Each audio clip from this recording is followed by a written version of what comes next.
Hey team, welcome to the video about secret policies. Secret policies are policies that you can apply to secrets and folders, and they do overlap with secret templates in a few different areas, such as remote password changing.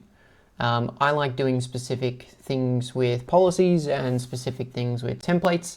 Instead of overlapping them, I think it's good to define where and when you apply these policies. What we're going to do is just create an empty secret policy and go through what settings are available inside a secret policy.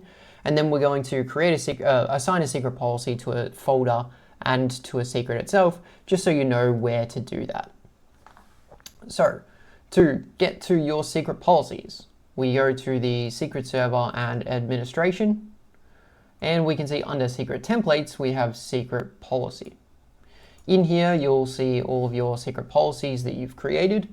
As you can see, I've got a password rotation policy here and a few other test ones.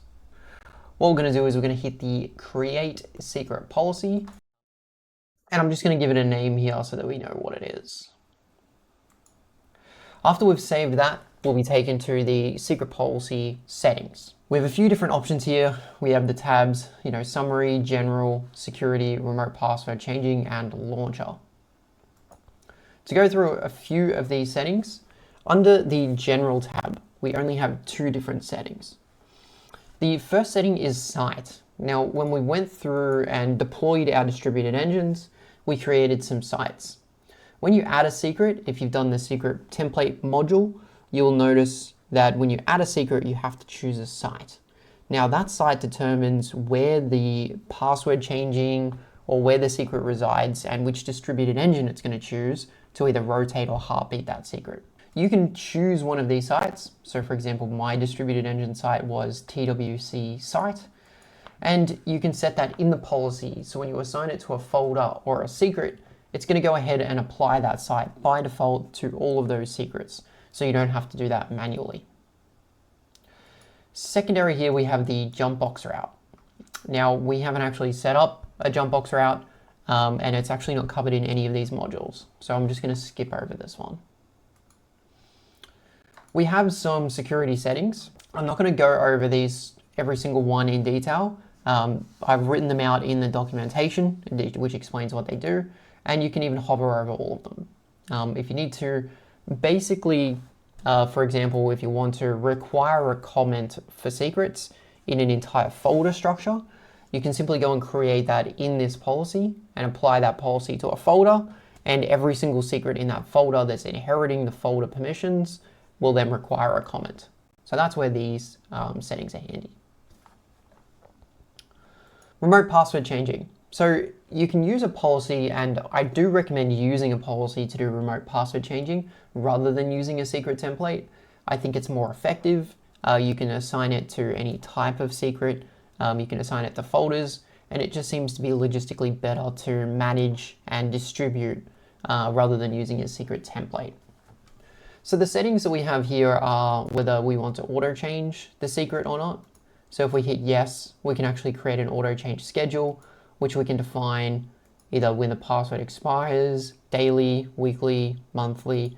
We can really drill down on how often you want these secrets changed. If we have this tick box ticked, only change password if the secret is expired, you will remember when we did the secret templates that there was an expiry date on the secret template.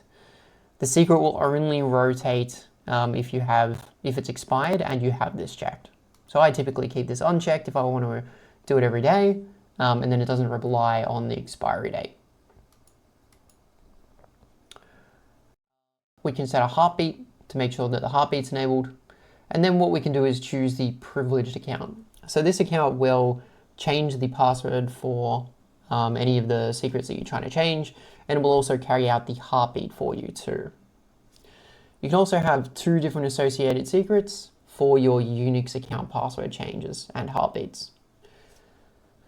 Your final option is to choose an account type. You probably won't be doing this anytime soon because it's for unusual types of accounts. Here we're focusing mostly on things like Active Directory. And lastly, it only looks like there's a few different settings in the launchers here, but the launcher settings can actually be quite thorough. If we want to enforce RDP settings for users, and we hit yes, we actually get given more options. Now, these options are things that you probably would have seen when you regularly do RDP, like allowing access to drives, allowing access to clipboards.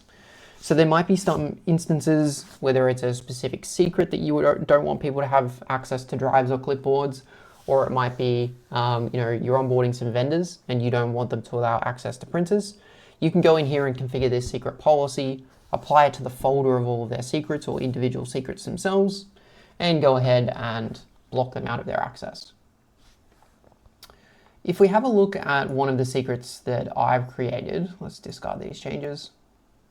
And we go here, and we go to this cool secret. If we go to our settings, so these are all of the RDP launcher settings. If there's no policy applied to this secret, whether it's to enforce, whether it's a yes or a no, if there's no policy applied, users will be able to edit these settings. So if you want to block access for users to be able to change these settings themselves in their own secrets, you'll want to go ahead and define it in a policy. So let's do that.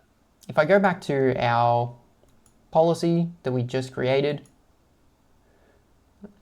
test secret policy, and we go to launcher, edit, yes, and I decide I want to allow access to printers for that secret.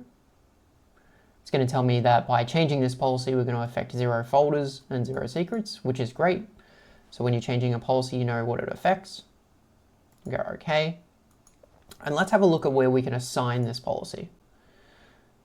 So we're back to our very secret folder, and we can go back into this is a cool secret. If we scroll down to the very bottom, we can see that there is a secret policy already applied to this secret. Now, this secret policy obviously doesn't take into effect any of these RDP launcher settings. So if I just go back and we change this secret policy to the one that I've just created, which is test secret policy, and we go back into our settings, we can see that I can no longer edit these settings. And the reason for that is because now it's defined in the secret policy, I can't go ahead and change any of these settings. So if you're looking for a way to control access to any of these policies within Delinea, this is the way to do it. The second place to apply a policy is at the folder structure level. So we go edit folder, we can see that there's a secret policy option, and I've got the new secret policy applied. So if you apply it to the folder, it will cascade down as long as the secrets have inherit permissions. So we'll change it to our test secret policy, and we'll go back to our folder. Remember, we just created that test secret policy, but because I applied it at the folder level, we can see this secret that we didn't touch now has the test secret policy because it's got inherit from folder. If you want all of your secrets to inherit policies from folders, except for maybe a very specific secret in this folder, you can simply hit the edit button and no policy.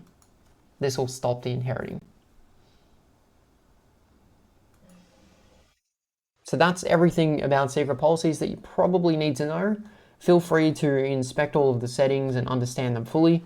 At the beginning, typically you'll be creating some password rotation secret policies and applying them, and then it'll get a little bit more complicated as you build out the platform. But to begin with, it's pretty simple, pretty straightforward to go ahead and create those secret policies and apply them to secrets and folders. Thank you very much.